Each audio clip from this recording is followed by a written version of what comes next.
Сайн бацгаана уу? NRCC компани ахлах судлаач Соёлмаа байна. За та бүхэнд 25 оны 4-р улирлын хэрэглэгчийн итгэлийн индекс судалгааны мөнгөн өрөнгөө иргэд ямар хэлбэрээр байршлахыг илүүд үзэж байгаа болон үнийн хүлээлтийн талаар танилцуулъя. За 25 оны 4-р улирлын байдлаар сулгаанд хамрагдсан нийт иргэдийн 43% нь мөнгөн өрөнгөө төгрөгөөр байршуулах сонирхолтой гэж ингэж хариулсан.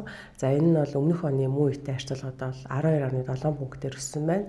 За энэ бол нэлээд өндөр хувь 22 оны 1-р улирлаас хойш бол хамгийн өндөр хувьд хүрсэн байна. За энэ нөгөө талаар бас гадаад валют, мөнгөн өрөнгөө гадаад валют, биет хөрөнгө болон бусад хэлбэрээр байршуулах хувьд бол бүгд буурсан байгаа. За үүнд бол сүүлийн 1 жилийн орчмын хугацаанд ам долларын ханш болон орон сууцны үнийн өсөлт харьцангуй тогтвортой байсан нь бас нөлөөсөн. За 25 оны 4-р улирлын байдлаар иргэдийн дийлэнх буюу 74% нь эх 1 жилийн хугацаанд үн өснө гэсэн ийм хүлээлттэй байна. За энэ бол өмнөх оны мөн үе 23-24 оны мөн үетэй харьцуулахад бол буурсан.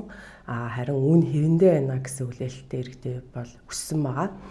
За гэхдээ 21-22 оноотой харьцуулах юм бол үн өснө гэсэн хүлээлттэй иргэдээ бол өндөр хэвээрээ байна.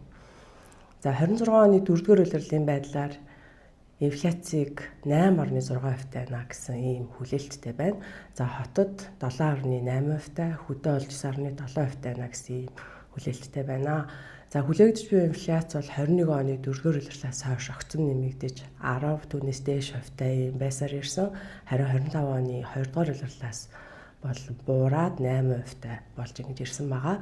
За та бүхэнд өмнө танилцуулсан хэрэглэгчийн итгэлийн индексийн судалгаанаас бол иргэд эх 6 сарын байдлаар бол эдийн засгийн төлөв байдал таараа байна гэсэн юм хүлээлттэй байгаа тухай танилцуулсан. Тэгэхээр инфляцийн хүлээлт буурж байгаанаас энэ хүлээлттэй холбоотой.